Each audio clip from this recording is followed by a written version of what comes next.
So welcome class 12th.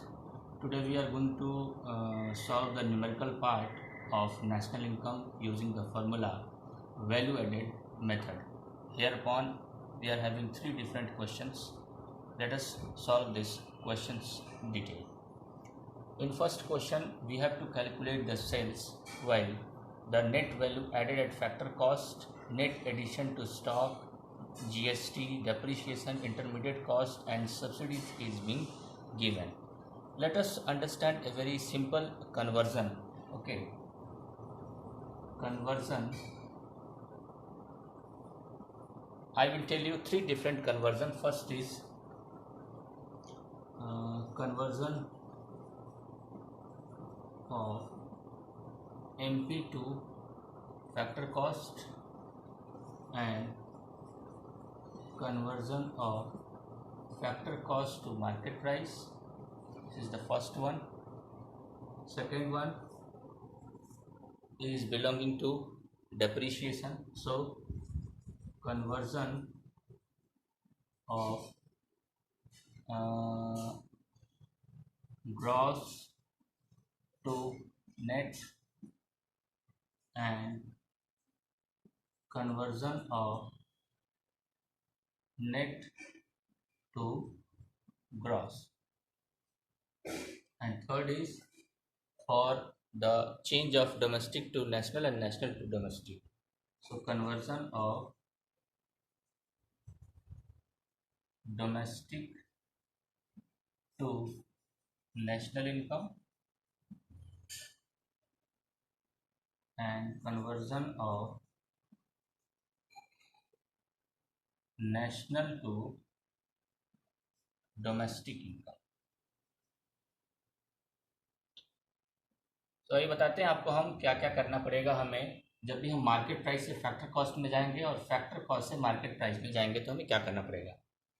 सबसे पहले ये मैं आपको बताऊं कि मार्केट प्राइस और फैक्टर कॉस्ट की जो वैल्यूज़ है वो रिलेटेड है NIT से, नेट इनडायरेक्ट टैक्सेस से, because we know that every person have to pay taxes along with the goods and services. तो जब भी हम टैक्स पे करते हैं तो हमें इस टैक्स को भी इंक्लूड करना पड़ता है मार्केट प्राइस पे और एक्सक्लूड करना पड़ता है फैक्टर कॉस्ट पे। तो जब भी हम मार्केट प्राइस से फैक्टर कॉस्ट में जाएंगे तो हमें NIT को एक्सक्लूड करना होगा और जब भी हम फैक्टर कॉस्ट से मार्केट प्राइस में जाएंगे तो हमें NIT को इंक्लूड करना होगा। Okay, next is the depreciation part. Okay, depreciation is also called as the consumption of fixed capital and it is a lump sum amount which is being decreased every year for wear and tear, for obsolete technology and for loss of time. So depreciation. Okay, तो हम depreciation market price हम depreciation gross पे जोड़ लेते हैं और net पे depreciation को हटा देते हैं। ठीक है, तो जब भी हम ग्रॉस से नेट में जाएंगे यानी हमारे पास डेप्रिसिएशन डिक्रीज होना चाहिए और जब भी हम नेट से ग्रॉस में जाएंगे तो हमें डेप्रिसिएशन को एडअप करना पड़ेगा। तीसरा चीज़ है आपका NFIA।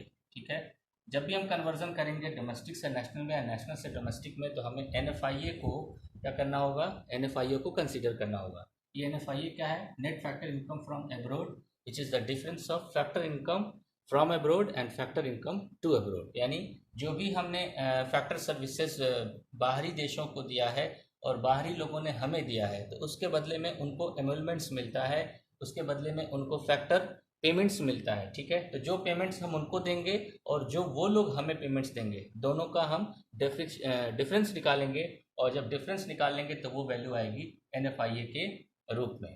तो हम डोमेस्टिक इनकम में NFIA को एक्सक्लूड करते हैं जबकि नेशनल इनकम में NFIA को इंक्लूड करते हैं। जब भी हम डोमेस्टिक से नेशनल में जाएंगे क्या करना होगा, NFIA को इंक्लूड करना होगा और जब भी नेशनल से डोमेस्टिक में जाएंगे हमें NFIA को एक्सक्लूड करना होगा। ये तीन सबसे ज़रूरी चीज़ था जो किसी भी क्वेश्चन में आपको सबसे पहले ध्यान रखना होगा। उसके बाद अब आते हैं हम क्वेश्चंस पे कि हमें क्या करना है क्वेश्चन में। सबसे पहले हमें देखना है कि हमें क्वेश्चन में निकालना है सेल्स। ठीक है, solution sales. Okay, and we know that sales is the part of value of output in value added method. सबसे पहले हम मेथड लिख लेते हैं।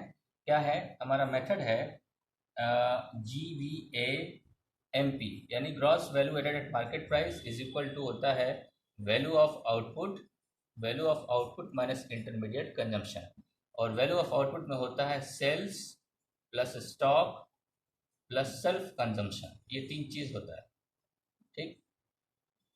माइनस इंटरमीडिएट कॉस्ट में क्या होता है, इंटरमीडिएट कॉस्ट में होता है परचेज ऑफ रॉ मटेरियल, ठीक है, electricity charges, power supply, fuel वगैरह वगैरह, ठीक है, ये सब चीज़ें होता है इंटरमीडिएट कॉस्ट में। अगर क्वेश्चन में ऐसे फॉर्म में दिया है तो इसको ऐसे सॉल्व करेंगे, ऐसे फॉर्म में दिया है तो इसको ऐसे सॉल्व करेंगे, ठीक है।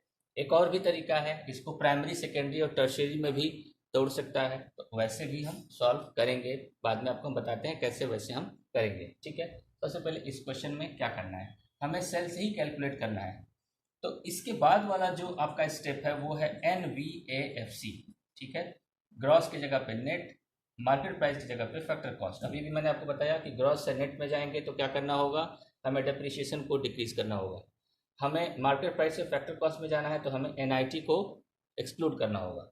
तो ये है आपका NIT, ये है आपका डेप्रीसिएशन, ठीक है। तो इन दोनों चीज़ों को हटा देंगे तो हमें मिल जाएगा NVAFC, gross value added at market price में अगर हम डेप्रीसिएशन और NIT दोनों को हटा दें तो मिल जाएगा NVAFC। कैसे, ये देखते हैं। तो इसका जो फॉर्मूला बनेगा वो बनेगा, अब ये सेम आ जाएगा, यानी GVAMP में से अगर हम डेप्रीसिएशन हटा दें, NIT हटा दें, ठीक है, तो हमें मिल जाएगा NVAFC। और जो तीसरा स्टेप है वो है आपका NNPFC, यानी कि इसमें चूंकि ये डोमेस्टिक इनकम है और ये नेशनल इनकम है, तो अभी अभी बताया मैंने, डोमेस्टिक से नेशनल में जाने के लिए हमें क्या करना होगा, NFIA को कंसीडर करना होगा। अगर हम इस वैल्यू में यानी NVAFC में क्या कर दें, NFIA को एडअप कर दें, हमें क्या मिल जाएगा, हमें मिल जाएगा नेशनल इनकम। ये सब कुछ नहीं करना है, हमें इस क्वेश्चन में सेल्स कैलकुलेट करना है, सेल्स, ओके। सो सबसे पहले आप सेल्स इस साइड में रख लें, सेल्स, और उस साइड में बाकी सारी चीज़ों को रख लें, ठीक है। या यू आप भी कर सकते हैं, सेल्स के बदले में आप ऐसे रख सकते हैं, यानी जो चीज़ें ये NVAFC इस साइड में आप रख लें और इसका फॉर्मूला उस साइड में रख लें, यानी इसके फॉर्मूले में क्या क्या चीज़ दिया है, पहले आप ध्यान से देखें इस क्वेश्चन में क्या क्या दिया है, ठीक है। सबसे पहले आपको ढूंढना है कि आपको क्या दिया है, NVAFC के बाद आपको सेल्स कैलकुलेट करना है, ठीक।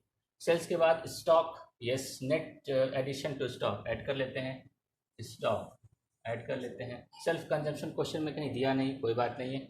इसके बाद हम माइनस करेंगे intermediate cost, intermediate cost yes दिया है, वेरी गुड। इंटरमीडिएट कॉस्ट के बाद अब चूंकि ये NVAFC है और ये इतना पार्ट आपका GVAMP था, अब इसके में क्या करना होगा, इसमें आपको डेप्रीशिएशन डिक्रीज करना होगा, NIT डिक्रीज करना होगा, तब इसके बराबर होगा। सीधा सीधा सवाल को कर लेते हैं, ये 300 इधर हो जाएगा, सेल्स की जगह पे सेल्स रहेगा, प्लस स्टॉक की जगह पे स्टॉक -20 ब्रैकेट में, ठीक है।